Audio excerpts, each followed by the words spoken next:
Assalamualaikum warahmatullahi wabarakatuh. Sampurasun wargi Sunda, wilujeng tepang dangu patetep layar dina video tutorial nyeun buku interaktif nggunakeun website lumi.education salaku media pangajaran dina materi sajak. Sata acana sim kuring Febri Herdianti kalawanim 2308268 mahasiswi program studi pendidikan bahasa Sunda Fakultas Pendidikan Bahasa dan Sastra Universitas Pendidikan Indonesia. Ieu video diajukan pikeun nyumponan pancen mata kuliah teknologi digital dalam pembelajaran bahasa anu diampuh ku Bapak Dr. Haris Santosa Nugraha MPD. Kiwari urang hirup dina zaman digital. Siswa beki reueus kana hal-hal nu interaktif jeung visual.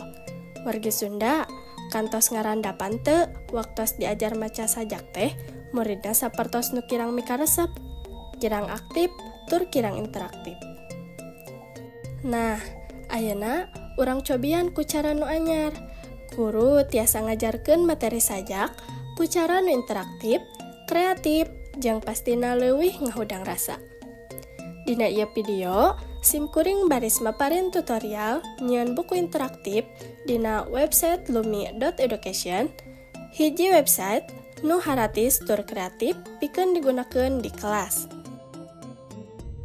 Hayu atuh urang cobian sasarengan kumaha carana nyieun media pangajaran nu beda tapi merenah. Anu kahiji, wargi Sunda tiasa muka Chrome ketik lumi.education. Mungkin bakal keluar sapertos anu aya di layar. Anu acan gaduh akun dipiharap ngadamel heula akun atanapi daftar ngagunakeun akun email sewang-sewangan. Saupami kantos gaduh akun bakal langsung diarahkeun kana beranda. Nalika atos di beranda, lajeng pencet create new content. Sabab di dia baris nyieun buku interaktif, ketik interaktif book atanapi buku interaktif. Lajeng pencet rincian, scroll ke handap, pencet use. Dina sunting, scroll ke handap aya judul. Isi ku judul materi nu baris ditepikeun di kelas. Di dieu sim kuring ngetik materi teks sajak. Supados buku interaktif na leuwih hirup, tambahkeun sampul buku ku cara mencet aktifkan sampul buku. Dina deskripsi tiasa dilangkung. Upami dina sampul media, pilih ku image atanapi foto. Pencet tambahkan, pilih foto nu luyu sareng materi pangajaran. Saupami atos, scroll ke handap aya halaman. Di dieu aya judul. Judul di dieu pikeun ngajudulan unggal bab materi. Nu kahiji bisa nambihkeun wangunan sajak. Dina isi pilih ku teks. Langsung bae di dieu copy paste materi ngeunaan wangunan sajak. Di handap tiasa nambihkeun konten. Pikeun nambihkeun media dina ieu halaman atanapi kaca. Pilih image atanapi gambar. Pilih luyu sareng materina. Halaman kahiji parantos rengse, lajeng tambihan halaman ku cara pencet tambahkan halaman. Di dieu lebetkeun materi rupa-rupa sajak. Dina isi tetap menggunakeun teks. Teu kedah nambihan konten. Lajeng pencet tambahkan halaman deui pikeun nyieun halaman anyar. Di dieu tambihkeun materi unsur-unsur sajak. Kitu deui dina isi samikeun ngagunakeun teks. Kitu teras dugi ka ngadamel halaman pikeun nambihkeun sababaraha contoh sajak. Tekengeng hilap, copy paste bahan ajar nu baris ditepikeun ka siswa.